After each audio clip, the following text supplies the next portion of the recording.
Hi, it's Leaf.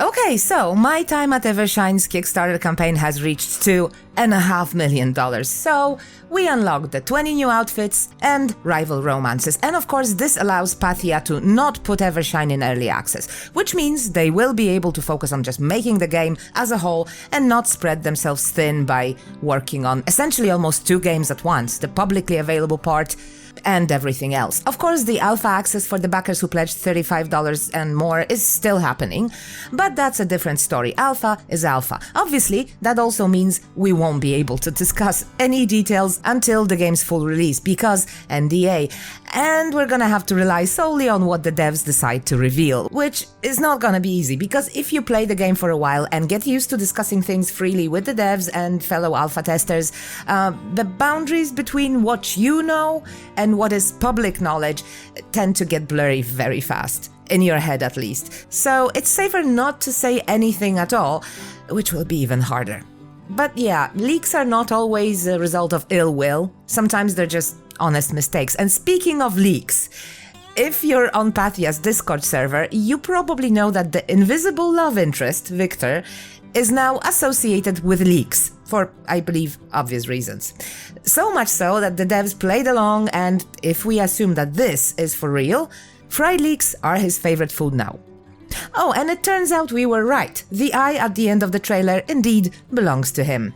Anyway, even the devs managed to leak something by accident. Not long ago, they released a lovely video where they talk about developing the game and all that good stuff, and the video was shot in their office, with computer screens visible. So obviously we started analyzing everything frame by frame.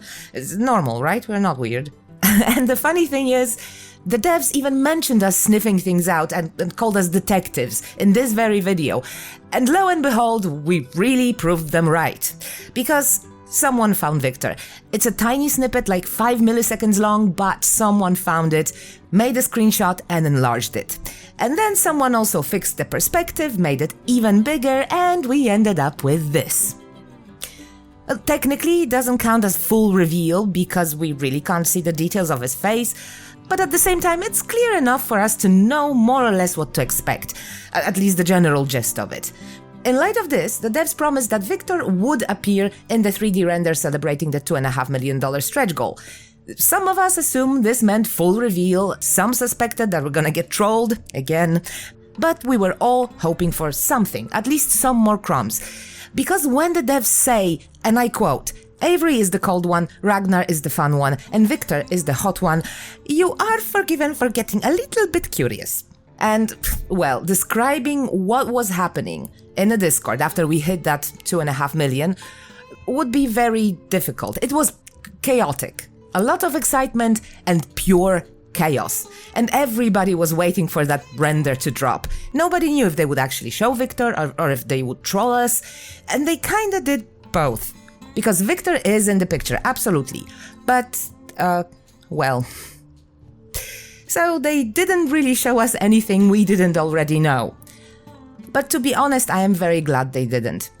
Now we know almost as much about Victor as we knew about Logan in the beginning of Sunrock's early access. We know what his eyes look like, at least one of them. We kinda know his body type, we know his hair, and more or less his clothes. And Logan was a huge fan favorite from the very beginning. Well, we knew he was a bandit, and that seemed to be a big part of his charm. And about Victor, we know nothing. However, we kinda know what he looks like. Kinda. And I think that might be enough for now. Because just an outline was not quite enough to get us properly hyped. I mean, it worked for a while, but I think it was high time to show us a bit more. Maybe not everything, but a bit more. So yeah, for now, I think this will suffice. Well guys, it's officially the last day of Kickstarter campaign, and I don't know if we can unlock any more stretch goals at this point. But honestly, I didn't expect the $2.5 million, so I guess anything is possible, really. But as I previously said, I am already happy with what we've unlocked so far. So, congratulations to Pathea and to us. This campaign has been a huge success, and now the hard part begins. For the devs, making the actual game. For us, waiting. Anyway, that's gonna be it for today. Thank you so much for watching, and I see you in my next video. Take care.